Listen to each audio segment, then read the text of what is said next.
Hello बच्चों, क्या हाल चाल। आई होप आप लोग बढ़िया होंगे और मैं भी हूँ एकदम भन्नाट। तो आज इस लेक्चर में हम पढ़ने वाले हैं रैशनल नंबर क्लास 8 और ये पहला लेक्चर है रैशनल नंबर का। तो हम इसमें सीखेंगे कि रैशनल नंबर होती क्या है, उनकी डेफिनेशन क्या होते हैं, कौन से रैशनल नंबर होते हैं, कौन से रैशनल नंबर नहीं होते हैं, और नेचुरल नंबर के बारे में, होल नंबर के बारे में और इंटीजर के क्लोजर प्रॉपर्टी के बारे में हम पढ़ेंगे। ठीक है, चलिए बिना किसी देरी की इस लेक्चर की शुरुआत करते हैं। तो रैशनल नंबर जानने से पहले आपको ये बातें समझ में आनी चाहिए कि भाई नेचुरल नंबर क्या होता है, होल नंबर क्या होता है और इंटीजर क्या होता है। ठीक है, नेचुरल नंबर बहुत आसान चीज़ें होती हैं। कुछ कलेक्शन होते हैं उनको हम नेचुरल नंबर बोलते हैं। एक से लेकर के इनफाइनाइट तक जो कलेक्शन होता है उसको हम नेचुरल नंबर बोलते हैं। जीरो से लेकर के इनफाइनाइट तक मतलब आगे तक जहाँ तक जाता है जो कलेक्शन होता है उसको हम बोलते हैं होल नंबर। और इंटीजर जो होता है जीरो से नेगेटिव डायरेक्शन में और जीरो से पॉजिटिव डायरेक्शन में जहाँ तक जाता है उस पूरे कलेक्शन को हम क्या बोलते हैं, इंटीजर। हम आपको एक बार लिख करके दिखा देते हैं। देखिए, जैसे यहाँ पे हो जाएगा 1, ठीक है, यहाँ पे हो गया 2, ठीक, यहाँ पे 3, यहाँ पे 4, यहाँ पे 5। तो ये ऐसे ऐसे, तो ये जो पूरा कलेक्शन है ये हम कहेंगे किसका कलेक्शन है, ये नेचुरल नंबर का। होल नंबर में थोड़ा सा अंतर हो जाता है कि जीरो भी बीच में आ जाता है। ठीक है, तो ये जो कलेक्शन बनता है हमारा किसका बनता है, ये होल नंबर का। ठीक, देखिए ये जो हमारा कलेक्शन किसका बना है, ये हमारा कलेक्शन बना है होल नंबर का। इंटीजर क्या होता है, इंटीजर जो होता है वो 0, 1, 2, 3, 4 ऐसे करते इधर इनफाइनाइट तक, और इधर -1, -2, -3, -4 कॉमन रहेगा यहाँ पे, और ये ऐसे ऐसे ऐसे करते हुए इधर इनफाइनाइट तक, है ना। कुछ लोग इधर माइनस इनफाइनाइट बोल देते हैं, कुछ लोग उधर पॉजिटिव इनफाइनाइट बोलते हैं। इनफाइनाइट का मतलब होता है जहाँ तक जा पाता है, वैसे नंबर तो ख़त्म होगा नहीं, आपको मालूम है। तो नंबर जहाँ तक जा पाता है मतलब अनगिनत या अनंत तक। ठीक है, तो शायद आपको शॉर्टकट में समझ में आ गया होगा नेचुरल नंबर क्या होता है, होल नंबर क्या होता है, इंटीजर क्या होता है। अगर इसको आपको डिटेल वीडियो देखना हो तो चैनल पे इसकी डिटेल वीडियो है, आप उसको डिटेल में जाकर के देख सकते हैं। ठीक है, चलिए अब इसके बाद हम देखते हैं कि हमारा रैशनल नंबर क्या होता है। ठीक है जी, ये रैशनल नंबर बहुत ही ज़्यादा आसान है। नाम से तो ऐसा लगता है कि मतलब बहुत ही ज़्यादा अंग्रेजी शब्द या इंग्लिश शब्द लगता है रैशनल, है ना, कि रैशनल का मतलब क्या है, लेकिन बहुत ही ज़्यादा आसान है। जितना आसान ये आपके तीनों नंबर हैं, जितने आसानी से आपको ये समझ में आ जाते हैं, उतने ही आसानी से ये भी आपको समझ में आ जाएगा। आप अच्छे से समझ के देखिए। ठीक है, रैशनल नंबर की डेफिनेशन ये बताई जाती है, a number that can be written in the form of p by Q where p and q are integers and Q not equal to 0, और कभी कभी P एंड Q को को प्राइम भी माना जाता है। तो कोई नंबर रैशनल नंबर कब होगा, है ना। तीन इसकी प्रॉपर्टी हैं। उसकी तीन प्रॉपर्टी, पहला ये है कि उसको आप P बाई Q के फॉर्म में लिख सकें, ठीक। और दूसरी प्रॉपर्टी ये है कि P और Q आपका क्या हो, इंटीजर हो, है ना। इंटीजर का मतलब होता है इसमें से P और Q जो होंगे, P और Q कोई नंबर होंगे।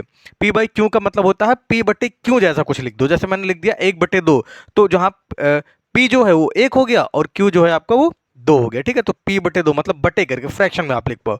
तो पहली शर्त ये है कि कोई भी नंबर रैशनल नंबर होगा अगर उसको आप P बाई Q के फॉर्म में लिख पा रहे हैं। दूसरा, P और Q जो आपका है वो क्या हो, इंटीजर हो। और तीसरा ये हो कि Q किसी भी हालत में 0 के बराबर नहीं होना चाहिए, मतलब नीचे बटे करके नीचे 0 नहीं होना चाहिए। उसका कारण है हम आपको बताएंगे। ठीक है, और तीसरा यह है कि P और जो Q हो आपके वो क्या हो, को प्राइम नंबर हो। क्या हो वो, को प्राइम नंबर हो। अगर को प्राइम भी अगर आपको समझना है तो उसकी भी वीडियो अपलोड की जा चुकी है, आप उसको देख सकते हैं। को प्राइम का मतलब क्या होता है यहाँ भी हम आपको शॉर्टकट में बताएंगे। ठीक है,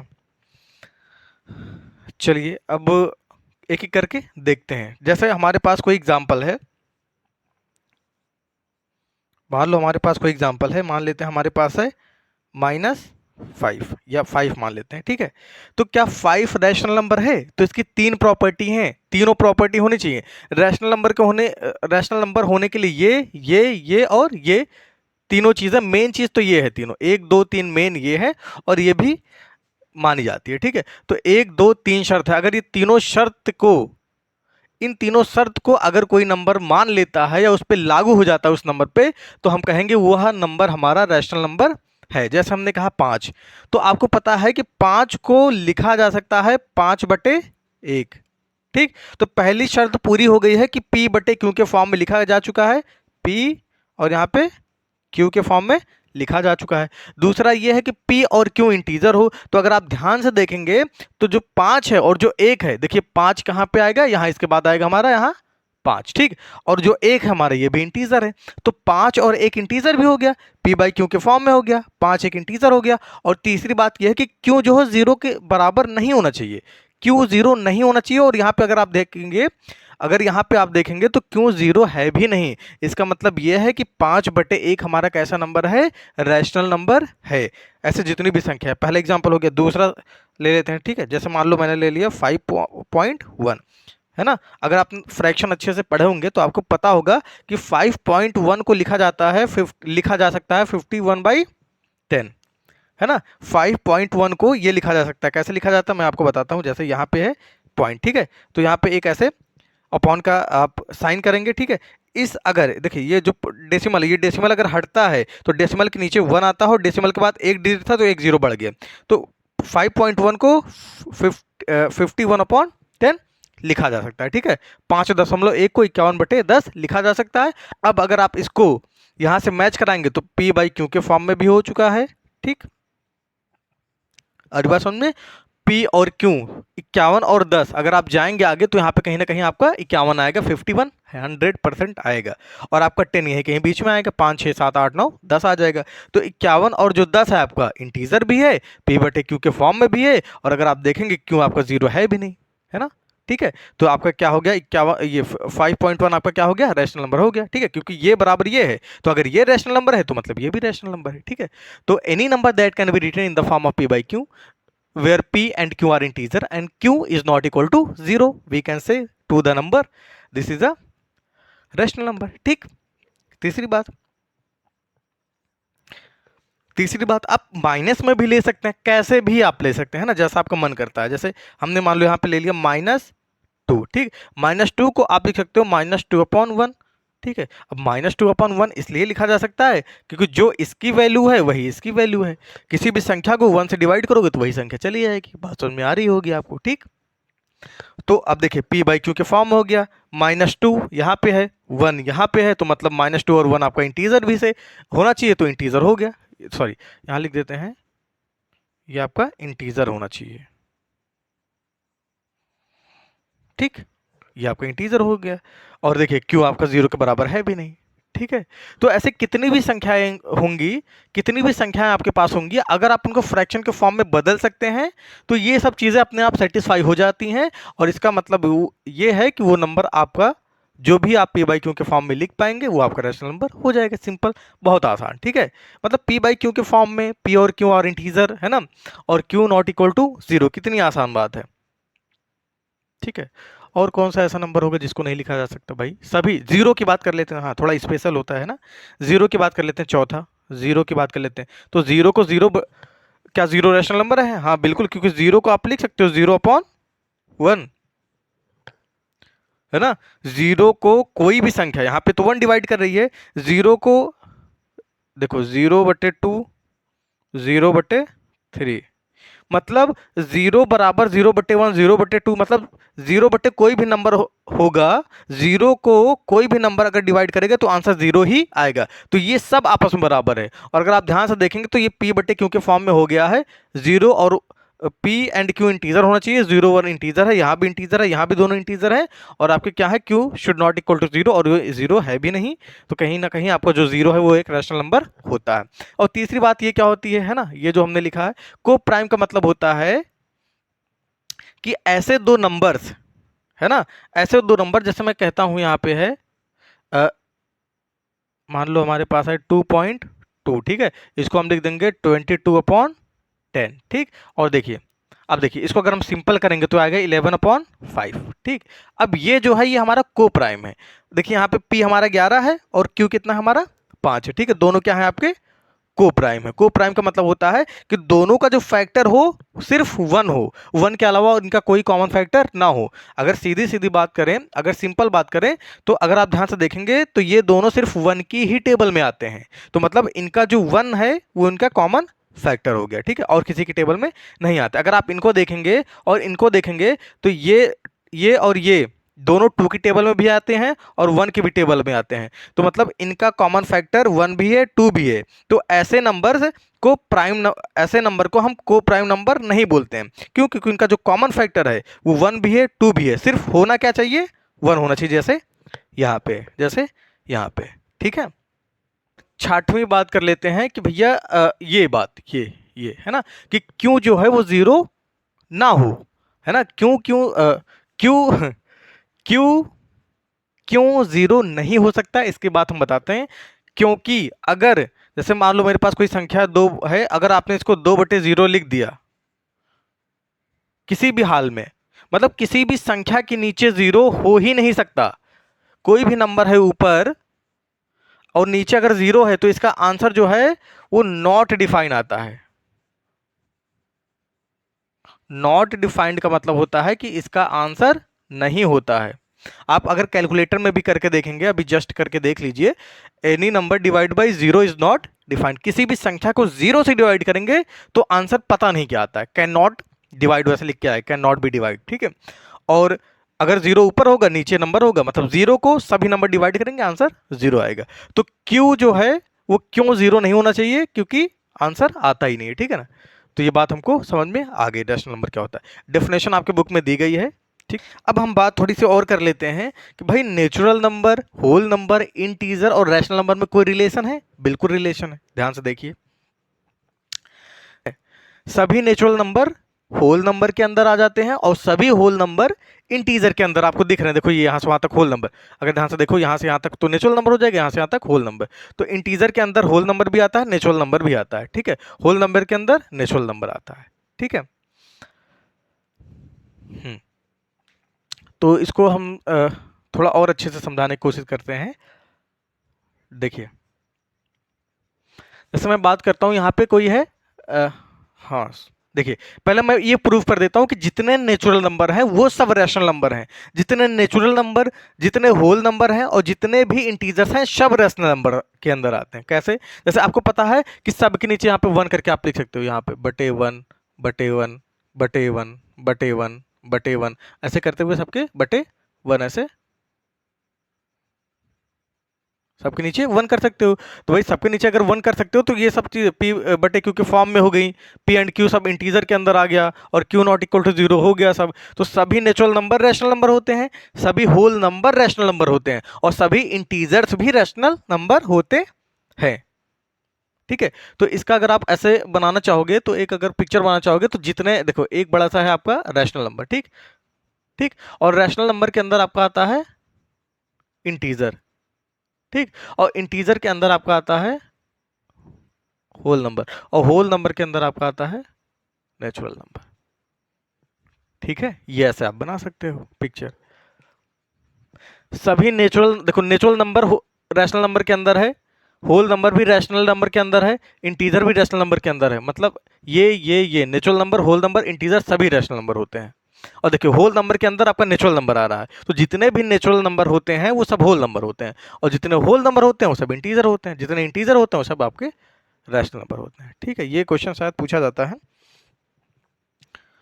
होगा, तो आप इसको देख सकते हैं। ठीक है, चलिए चलिए हम आते हैं नेक्स्ट टॉपिक पे, दैट इज क्लोजर प्रॉपर्टी। ठीक है,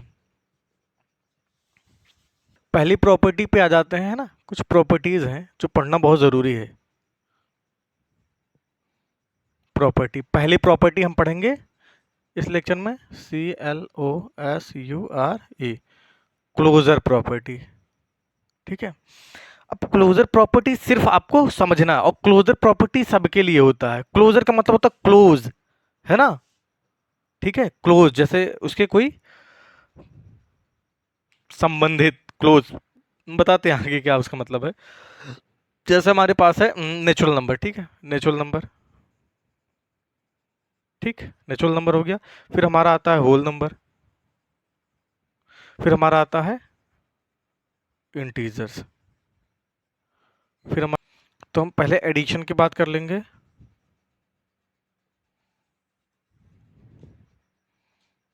देख क्लोजर प्रॉपर्टी क्या होती है। क्लोजर प्रॉपर्टी ये होती है, जैसे मान लो मेरे पास दो नेचुरल नंबर है, ठीक है। हमने दो नेचुरल नंबर मान लेते हैं, दो ले लिया और तीन ले लिया, ठीक है। आगे आंसर 5, ठीक है। आ रही बात समझ में। तो क्लोजर का मतलब तो क्लोज आना। जैसे हमने एक नेचुरल नंबर लिया दो और दूसरा नेचुरल नंबर लिया हमने तीन, ठीक है। हमने दो और तीन को अगर जोड़ा तो हमारा कितना आंसर आ गया, 5। तो इसका मतलब ये है कि हमने दो नेचुरल नंबर लिया, उनको जोड़ने पर हमारा नेचुरल नंबर ही आया, ठीक है ना। जब कभी भी हम दो नेचुरल नंबर को जोड़ेंगे तो जो रिजल्ट आएगा वो भी हमारा नेचुरल नंबर आएगा।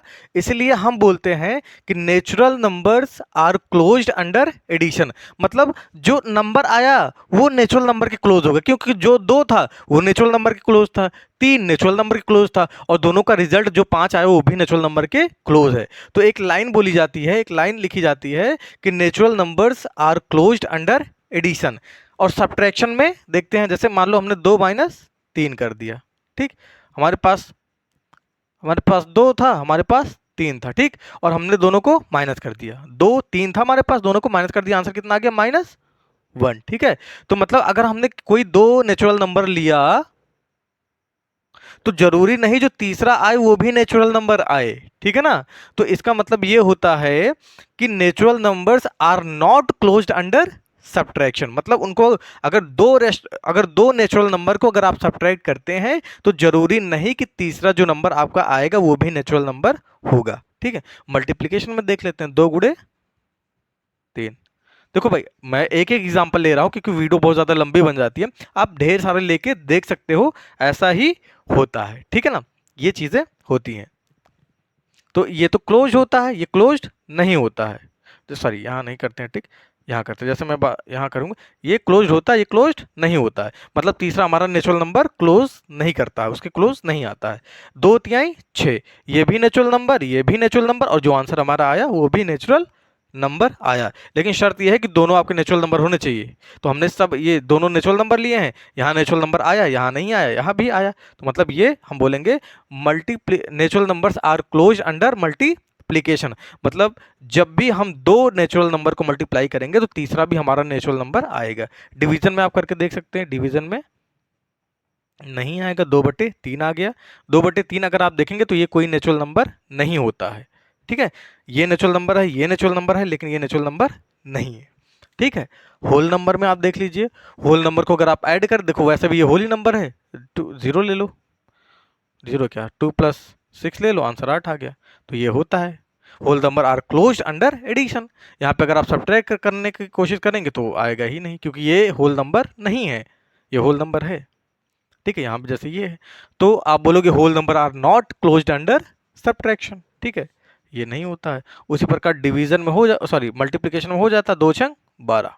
Natural number sorry whole number are closed under multiplication, 2×12 आ गया। दो अगर आप whenever we take two whole number when we multiply them we got a whole number, है ना, कि मतलब वो क्लोज्ड होते हैं अंडर मल्टीप्लिकेशन। उसी प्रकार डिवीजन के क्लोज नहीं होगा। आंसर कितना आ जाएगा, 2/6। 2/6 का मतलब होता है 1/3। देखो ये जो है आपका होल नंबर नहीं है। उसी प्रकार इंटीजर में करके देखिएगा, इंटीजर में करके देख लेते हैं, 2 + 6 आंसर आ गया 8, या कोई भी ले लीजिए, ऐड करना है तो -2 ले लीजिए, +3 ले लीजिए, आंसर आ गया 1। तो देखो ये भी इंटीजर, ये भी इंटीजर, जो आंसर आया वो भी इंटीजर। तो integers are close under addition. यहाँ पे देख लेते हैं, -2 -3, आंसर कितना आ गया, -5। तीनों इंटीजर, ये भी था, ये भी था, ये भी आया इंटीजर, ठीक है ना। तो integers are closed under subtraction also, ठीक है। देखो ये मेन चीज़ है, यहाँ पे नहीं होता था, यहाँ पे हो गया। और -2 ले लिया, गुड़े -3 ले लिया, आंसर कितना आएगा, 6। माइनस माइनस प्लस हो जाएगा, माइनस गुड़े माइनस प्लस हो जाएगा। तो देखिए ये भी आपका क्या है, इंटीजर है, ये भी इंटीजर है, और जो आंसर हमारा आया वो भी हमारा इंटीजर है। तो हम बोलेंगे yes, it is closed under multiplication. लेकिन डिवीजन में जरूरी नहीं कि हो जाएगा। मान लो यहाँ कुछ भी ले लिया तो आंसर कितना आ जाएगा, 2/3। और आपको पता है कि 2/3 जो है वो हमारा कोई इंटीजर नहीं है, ठीक। तो इसकी बस एक ही लाइन लिखनी है, जो लिखना होता है, जैसे मान लो यहाँ पे एडिशन है तो ये बस आर क्लोज्ड अंडर, जैसे ये है, ठीक है। जैसे हमने बोला नेचुरल नंबर है तो यहाँ लिख दिया आपने natural number. Natural number are closed under addition है तो एडिशन हो गया, ठीक। और नेचुरल नंबर आर नॉट, यहां नॉट लगा लोगे, are not closed under subtraction हो जाएगा, ठीक। ये लाइन है जो आप याद कर सकते हैं, उसी प्रकार ये आप लिख लेंगे। Natural number are closed under addition, not closed under subtraction, closed under multiplication. उसी प्रकार रैशनल नंबर भी होता है, ठीक है। सर रैशनल नंबर, अच्छा रैशनल नंबर अगर जानकारी के लिए बता दे तो रैशनल नंबर को क्यू से डिनोट किया जाता है, इंटीजर को जेड से डिनोट किया जाता है, होल नंबर को डब्ल्यू से किया जाता है और नेचुरल नंबर को कैपिटल एन से डिनोट किया जाता है, ठीक है। तो जैसे कोई भी दो रैशनल नंबर ले लिया, मान लो 2/, आपने 3 ले लिया, फिर आपने 1/3 ले लिया, आंसर कितना आ गया आपका 3/3 आ गया। या अगर आपने 4 ले लिया, मान लो यहाँ आपने 5 ले लिया, तो आपका आंसर कितना आ जाएगा 7/3 आ गया, ठीक है। वो मिटा क्यों दिया अभी हम आपको बताते हैं। 7/3 आ गया और 7/3 ये भी रैशनल नंबर, ये भी और ये भी, ठीक है। जैसे यहाँ पे हमने क्या लिया था 1 लिया, तो कोई दिक्कत नहीं 1 ले लो। आंसर कितना आ गया 3/3। आप कहोगे सर ये तो कट के आंसर 1 आ गया, और मैंने बताया है कि 1 जो होता है वो क्या होता है, रैशनल नंबर होता है, ठीक है, क्योंकि 1/1 लिखा जा सकता है। यहाँ पे आप ले लिए 2/3 है ना, -3/3 हो जाएगा, आंसर कितना हो जाएगा -1/3। ये भी रैशनल नंबर, ये भी रैशनल नंबर, ये भी रैशनल नंबर, कुछ भी आएगा रैशनल नंबर बन ही जाएगा, ठीक है। और मल्टीप्लिकेशन भी हो जाएगा, 2/3 मान लो कर लिया आपने, कर लिया 4/3 कर लिया, आंसर कितना आ गया 4 दूनी 8, 3 त्रिक 9, ये भी हमारा क्या हो गया रैशनल नंबर हो गया। डिवीजन करेंगे, डिवीजन में भी हो जाएगा 1/4 डिवाइड बाई 1/5, आंसर कितना आ जाएगा 1/4 गुड़े 5/1, आंसर कितना आ गया 5/4। ये भी हमारा क्या है रैशनल नंबर है। तो अगर आप रैशनल नंबर देखेंगे तो रैशनल नंबर जो होता है क्लोजर प्रॉपर्टी वो चारों में होती है, ठीक है। चलो फिर करते हैं इस लेक्चर को यहीं पे समाप्त। इसका जो दूसरा लेक्चर होगा वो जल्द ही हम आपके सामने लेकर हाजिर होंगे। तब तक के लिए जय हिंद, जय भारत, वंदे मातरम।